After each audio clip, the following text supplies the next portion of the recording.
David Ozora ingin pegang kumis Adam Suseno jika sudah keluar ICU, Inul ajak warganet doakan. Sudah 46 hari David Ozora dirawat di ruang ICU, kondisi David Ozora belum sepenuhnya pulih. Meski demikian, kondisinya berangsur membaik dan sudah mulai bisa menggerakkan mulutnya meski belum bisa bicara dengan lancar. Putra Jonathan Latumahina itu ternyata memiliki beberapa keinginan jika sudah sembuh nanti. Sebelumnya David berkeinginan untuk ziarah ke makam Gus Dur dan bertemu Gus Mus. Tak sampai di situ, mantan kekasih AGH itu juga mengaku ingin memegang kumis Adam Suseno, suami Inul Daratista. Mengenai hal itu, Jonathan Latumahina memberikan motivasi semangat sembuh kepada David Ozora. Dalam sebuah video yang diunggah Inul Daratista pada akun Instagramnya, Jonathan menyebut bahwa Inul dan suaminya, Adam Suseno, ingin bertemu dengan David.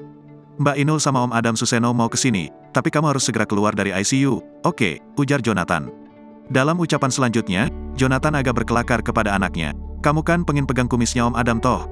Jadi kamu harus tetek," ujar Jonathan. Inul yang mengunggah video percakapan Jonathan dengan David menjelaskan, video tersebut diambil saat David masih berada di ruang ICU rumah sakit.